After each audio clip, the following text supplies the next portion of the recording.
Licik seperti ular beludak, Anies menyindir Luhut ingin mengubah konstitusi. Wah, semakin liar saja si kadal burung ini.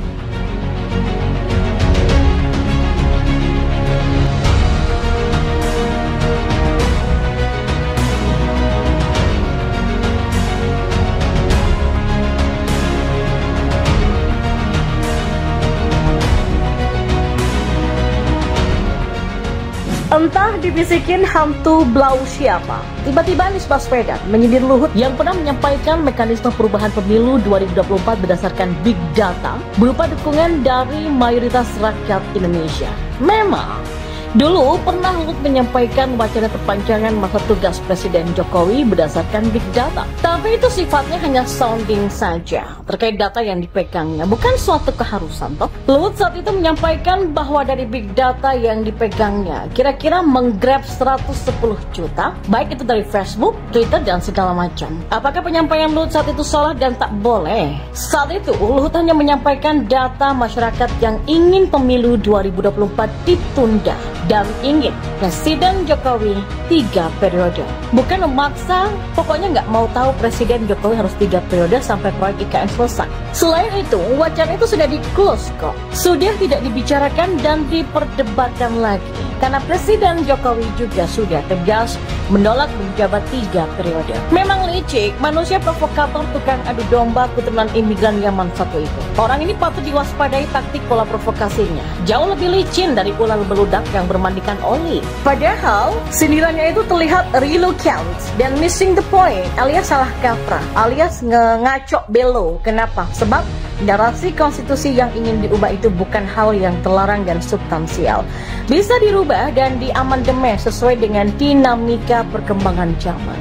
Memangnya apa sih bedanya konstitusi sebelum amandemen yang tidak membatasi masa jabatan presiden sampai bikin masa jabatan Presiden Soeharto dulu tembus sampai 32 tahun lamanya, lalu diubah bahwa jabatan presiden hanya maksimal 2 periode saja? Kenapa itu nggak dia ributin? Memang benar perubahan amandemen konstitusi itu akan berdampak ke berbagai aspek dan mahal harganya, I know. Tapi pada hakikatnya perubahan konstitusi terkait masa jabatan presiden lewat mekanisme penyelenggaraan pemilu bukan hal yang tabu dan terlarang untuk dilakukan. Ya begitulah, kira-kira tipikal aksi ngibul cuci otak ala spesies Gurun Timur Tengah Jazirah Arab sana. Tujuannya jelas, destinasinya jelas lah. Sengaja mengungkit untuk sikat-sikatin pemerintahan Presiden Jokowi dengan cara liciknya. Pola yang sama yang dilakukannya pada Pilkada DKI Jakarta 2017 lalu. It's it. Akibat ulah biadabnya dulu, bangsa yang selama ini hidup tentram berdampingan akhirnya terpolarisasi dan terpecah belah sampai sekarang.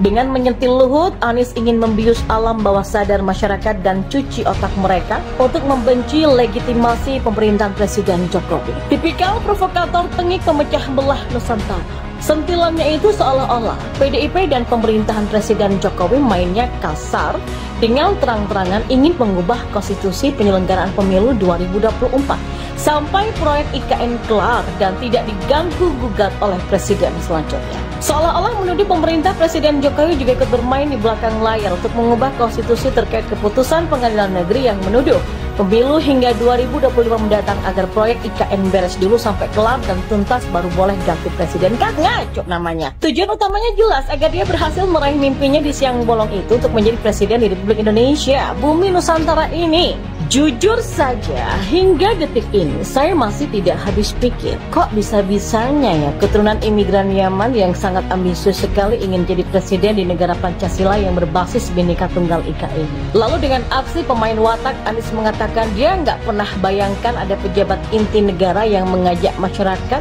untuk mengubah konstitusi terkait penyelenggaraan pemilu 2024. Tabu itu disampaikan di muka umum, jadi memang kelihatan sekali Anies ini sengaja menggiring pola berpikir masyarakat.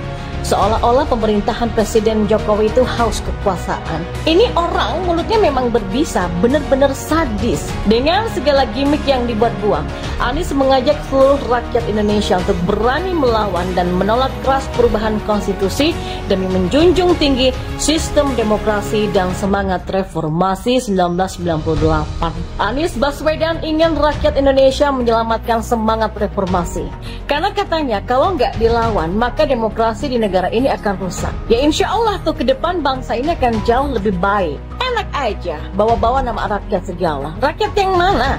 Memangnya kita-kita ini rakyat tolol yang seperti kerbau dicucuk hidungnya terperdaya dengan hasutan licik ala Abu Nawasnya itu. Isu murahan gak bermutu. Itu sengaja disundulnya untuk mendongkrak elektabilitasnya dengan statement adu domba yang terselubung seolah-olah pemerintahan Presiden Jokowi gak komit terhadap demokrasi dan mengangkangi konstitusi demi langgengnya kekuasaan. Tipikal kebobrokan mental Timur Tengah yang selalu bikin gaduh.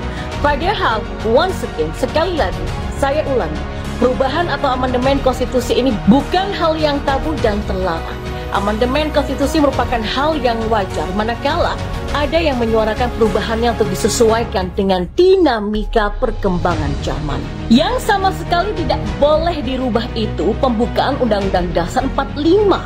Karena pembukaan Undang-Undang Dasar 1945 merupakan deklarasi kemerdekaan Indonesia termasuk, namun tapi tidak terbatas. Merubah dasar negara Pancasila, melakukan pembuatan makar hingga kudeta, itu yang nggak boleh. Konstitusi itu pada hakikatnya bukan kitab suci, bisa dirubah dengan mekanisme konstitusional lewat MPR.